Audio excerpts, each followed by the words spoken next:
por que tu acha que a sociedade sabe, dentro para nós esse hábito ruim? Por que tu acha que a sociedade acaba influenciando? Porque, pô, cigarro todo mundo sabe que é ruim, mas será que economicamente, né, ela acaba gerando muita economia para um país? Será que é por causa disso? Não tenha dúvida, William. Sempre tem a questão financeira envolvida quando você quer inserir um hábito em uma determinada sociedade, uma determinada comunidade. Digamos que você, por exemplo, faça parte de uma comunidade, de um governo que estimule a atividade física. Para que isso? Ou, no fundo, o que essa comunidade, o que a sociedade quer? Ela quer saúde. A saúde faz com que você gaste, que você adoeça menos através da atividade física regular. Isso vai levar a uma economia para o sistema de saúde daquele governo, daquele município, daquele país. Então, a questão é que, normalmente, quando alguém quer inserir um hábito, ele tem algum propósito. Então, o que tem que acontecer é que, primeiro, você tem que identificar se aquele hábito vai te trazer algum benefício ou algum malefício. É bom para você esse hábito? Por exemplo, eu gosto de acordar cedo, é um hábito que eu tenho, mas isso me traz benefício? No meu caso, traz. Eu gosto de acordar cedo. Mas para quem, por exemplo, tem uma atividade laboral, né, um trabalho muito intenso, trabalha, estuda e tal, o que acontece no final de semana? A pessoa não disse que ia acordar mais tarde?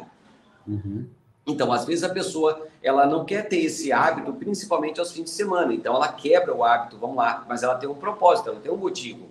Ela pensa, eu já acordo cedo, pô, a semana inteira, não, hoje eu vou descansar vou dormir até tal coisa. Porque ela quer o quê? Ela quer o prazer. Então, aquilo vai trazer para ela um benefício. Então, a gente precisa entender que o hábito, William, quando ele é imposto pela sociedade, geralmente ele tem um propósito. Agora, esse propósito, portanto, é bom para você? Eu estava pensando aqui, né, professor, quando a gente estava falando aqui, né, que hábitos ruins criados pela cultura.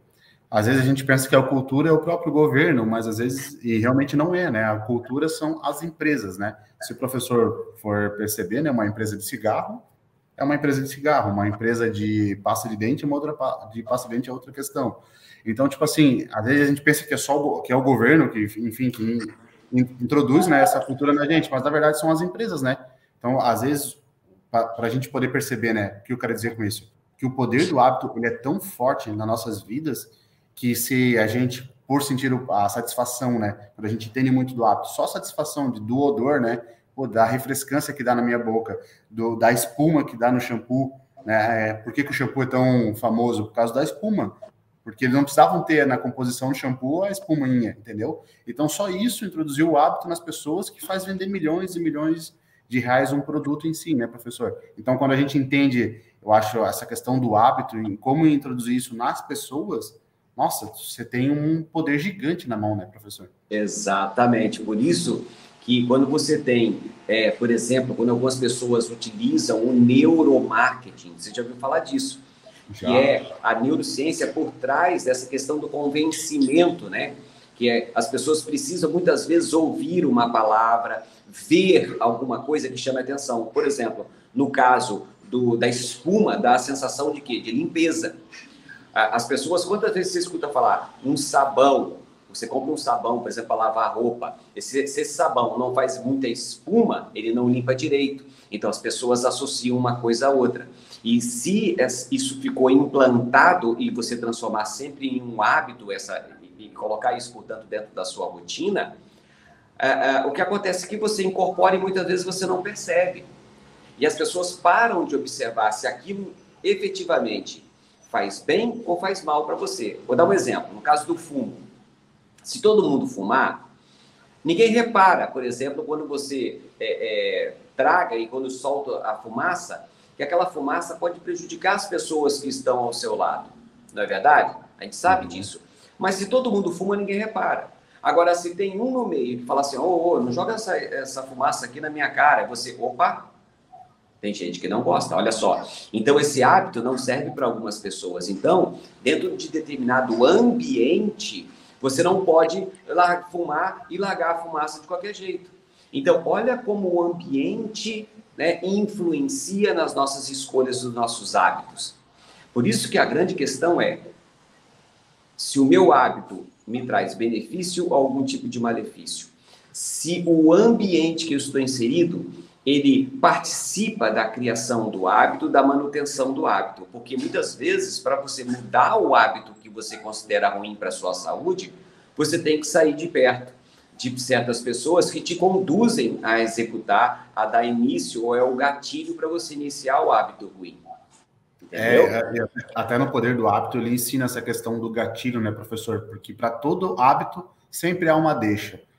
Vou dar um exemplo para ti. Toda vez que a gente sai daqui, né, do work, agora são 7 horas da noite, sai aqui por umas 9 horas, a gente vai para casa, né, daí vai, se arruma, vai para academia e volta. Toda vez que a gente chega à noite, qual que é a nossa deixa? É a hora da janta. Chega na hora da janta, o que a gente faz? Liga a TV e bota um Netflix, bota uma série, um episódio. Então, a deixa é a nossa janta, é o nosso momento, vamos dizer assim. Isso. Né? Meu e da Flávia como um casal. Então, isso virou um hábito. Né? Por que agora, toda vez que a gente acorda entre 6h30 e 7 horas da manhã, a gente levanta, bota o tênis, eu já tô com roupa pronta da academia, desço e vou malhar. Então, tipo assim, essas deixas, se a gente começar a se atentar, começa a entender o porquê que a gente cria hábitos ruins. Pô, o que faz eu sempre fumar? Eu sempre reparava a minha mãe. Toda vez que ela tomava um café com bastante açúcar, ela ia lá fora fumar. Então, isso aí. A deixa tá ali, é o cafezinho com açúcar, né, que aumenta a glicose dela, né, por ela ter problema com diabetes, e aí ela vai lá e vou dar um traguinho, mesmo estando neve, estando sol, estando chuva. Então, se a gente repara, é que o Poder do Hábito explica, né, se a gente repara qual que é a deixa, qual que é a deixa... Qual é o gatilho? Qual é o início, né? Qual que é o início, né? É isso mesmo, né? Qual que é o início do professor quando o professor vai comer um suspiro? Fala aí pra galera. Rapaz, tu quer ver? Eu já sei qual é o meu. Eu já sei, eu entendo direitinho, meu. Quando eu como, por exemplo, quando eu como um salgado, quando eu vou ali, quando eu almoço, quando eu janto, assim, ó, quer ver depois da janta, né? Eu vou lá, como minha comidinha e tal, aí depois eu já começo a olhar para um lado e para o outro para ver onde é que tem alguma coisinha. E se tiver, eu vou atrás. Então, qual é o ideal? Uma formiguinha procurando açúcar. É isso mesmo, é isso aí. Então, o meu é o seguinte, comi salgado, me dá vontade depois de ir atrás de um docinho. Então, eu tenho que substituir. Se eu gosto de um docinho, o que eu posso fazer? Eu posso comer uma fruta, que é o que eu tenho feito nos últimos tempos aí. Quando me dá vontade de comer doce, eu vou para a geladeira, aí eu tenho lá umas laranjas, aí eu pego uma laranja, como uma laranja. A laranja, ainda bem que tem uma laranja que são mais docinhas, né? Então, me dá a sensação de que, mas não é o açúcar refinado e tal. Mas eu gosto da sensação do doce depois do salgado. Então, eu sei que toda vez que eu comer salgado, vai vir a sensação de querer um docinho. Agora, a questão é, será que o suspiro está disponível? Eu tenho que dificultar o meu acesso ao doce, entendeu? Então, o que eu tenho que fazer? Se ele estiver na minha frente, esse tempo atrás uma aluna me deu uns suspiros antigos que vinham tudo colorido ainda, cheio de corante, sabe? Cara, e ele tava lá, bicho, ele tava na minha frente. O que eu fiz com ele? Eu peguei e escondi ele. Aí, esses dias, eu fui mexer no meu armário de compras, ele tava lá no fundão. Aí quando eu peguei, ele já estava meio mole, já me tirou um pouco o prazer, a vontade de comer. Mas olha só, se você tiver um hábito que você quer mudar, como por exemplo um hábito que você considera que é ruim para você, lembre que tem hábitos que são saudáveis e hábitos que não são saudáveis. Então, por exemplo, o excesso de açúcar eu tenho que cuidar. Minha família inteira tem problema com açúcar. Meu pai é assim, meu avô era assim, meu bisa, pelo que eu sei, era assim também, gostavam desse docinho. Mas é cultural. Então, o que eu tenho que fazer? Eu tenho que tentar mudar. Nesse caso, quem é que talvez me ensinou isso? Meus pais, meus avós me passaram isso. Mas não quer dizer que eu não possa mudar o hábito. Então, o que eu faço? Se eu sei que eu tenho essa fraqueza, que a minha dopa se eleva, a minha dopamina se eleva quando eu vejo um docinho, um suspiro, né, alguma coisinha assim, o que eu faço? Eu vou dificultar o acesso a isso. Então, eu escondo, tiro da minha frente. Entendeu? Entendi. Não, eu estava pensando aqui, o professor falando dessa questão do açúcar, né? Toda a minha família tem problema com obesidade, açúcar e tal. Então, sim, também tem essa experiência, só que eu vejo que eu não queria isso para mim, né? Então, eu cortei o açúcar já faz 3 anos, mais ou menos, 3 anos e meio, na verdade, desde quando eu saí do Brasil. Então, eu realmente cortei, né? Comecei com a Coca-Cola. Eu lembro que eu até sonhei com essa desgraça da Coca-Cola na época, que eu cortei refri, cortei tudo.